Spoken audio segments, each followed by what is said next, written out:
pilsētas un novada iedzīvotāji, kuri saņem Sijā aizkrautas ūdens pakalpojumu. Šajā mēnesī 18., 17., 16. februārī mēs izsūtījām jaunā parauga rēķinus, kuros pielietojām norēķinu kārtību, sadalot starpību starp ēku kopējo skaitītāju un atsevišķajos dzīvokļu īpašumos esošajiem skaitītājiem, sadalot uz katru dzīvokli, kurš ir jūsu ēkā. Mēs esam ļoti pārsteigti, ka tik daudz pilsētas iedzīvotāji nav izpratuši un nav rīkojušies šajā situācijā, lai šādas starpības būtu pēc iespējas mazāk. Šis lēmums pielietot šādu kārtību tika pieņemts jau pagājušā gada septembrī. Vairāk kārtīgi mēs debatējām par to Staburagā. Tika sniegta informācija no domas vēstīs. Informācija ir pieejama visu laiku vēl joprojām Aizkrauklas mājas lapā, kā arī uz kvītīm vairāk kārtīgi jums tikāt informēti, ka tiks no jaunā gada piemērot jaunu norēķinu kārtību. Tikai 7 mājas visā pilsētā bija sapratušas šīs kārtības nozīmīgumu.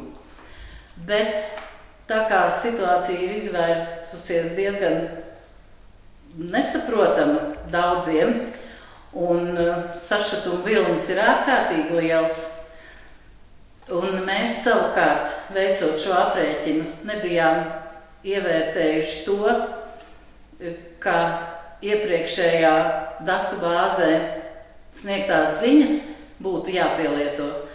Sijā aizkrautas ūdens ir pieņēmis lēmumu veikt janvāra rēķinu pārrēķinu. Tātad šīs nedēļas nogalē katra dzīvokļa saņems atkārtotu rēķinu, kurā nebūs šīs starpības pārrēķins.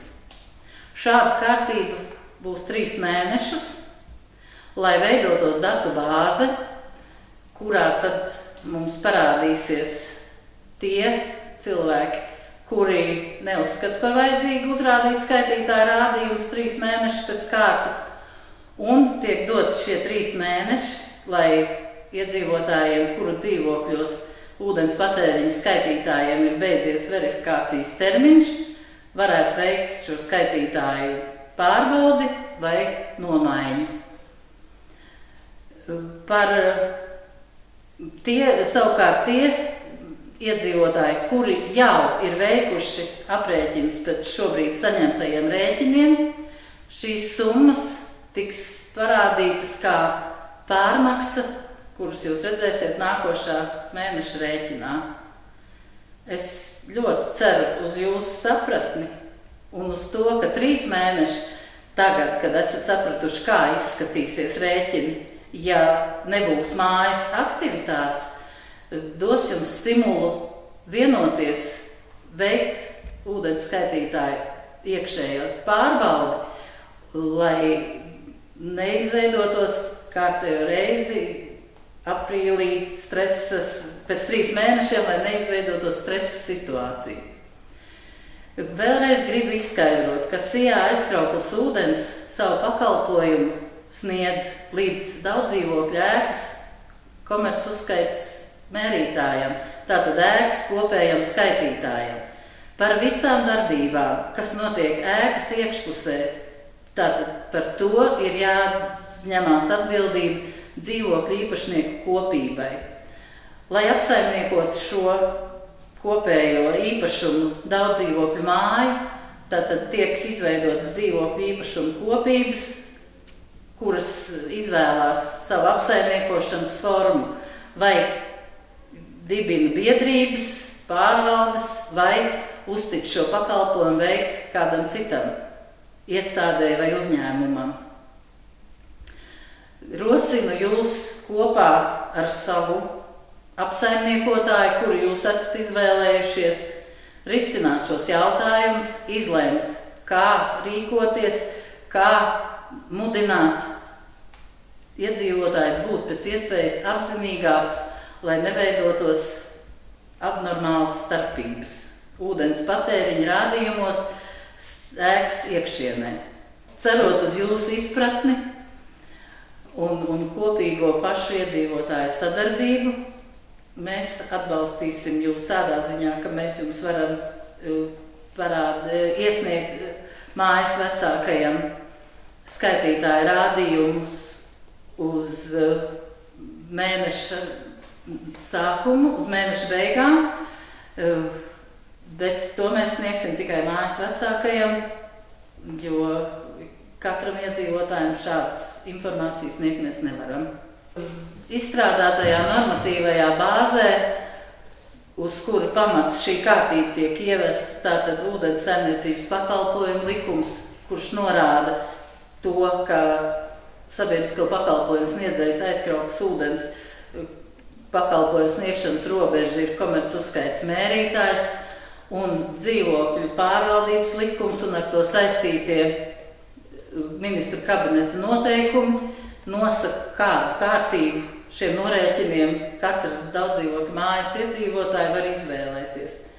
Tātad lūdzu iepazīstieties, rīkojiet kopējas sapulces un izturēsimies ar sapratni viens pret otru. Katrs mēs veicam savu darbu, kas mums ir uzticēts, un mēs viņu gribam paveikt kārtīgi, lai apmierināti būtu gan pakalpojumu sniedzēji, gan pakalpojumu saņēmēji.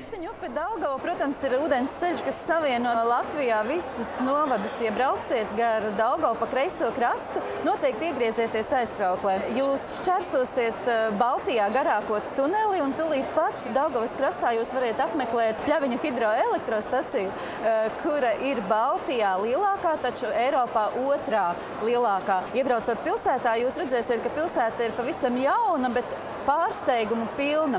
Šajā pilsētā arī atrodas ļoti sens pilskāns, kurš ir apdzīvots jau 1. gada tūkstotī pirms mūsu ēras, un tajā pakājē mēs varam ieraudzīt Kalnziedu muzeju, kurš piedāvā interaktīvas lekcijas un ekskursijas bērniem, dažādas programmas kāzām, arī piedāvā gardēžu tūres, un jaunums ir lielā muzeja atklātā krātuve, kurā ir izstādīti lielformāta priekšmeti. Lielākā bagātība Aizkrauklē ir Daugavas ieleja. Daugavas ielejas dabas parks piedāvā 2/3 no Latvijā augošajām augu sugām. Tur dzīvo dižais susurs, un šeit ir Zemgalē labākais velo maršruts ar pieturas vietām, atpūtas vietām. Daugavas ielejā jūs variet apmeklēt viesu māju Cepļi, kurā izlidināties Raganu lidlaukā, apskatīties skaistos Daugavas lokus. Piedāvājam arī ļoti lielu, plašu kultūras pasākumu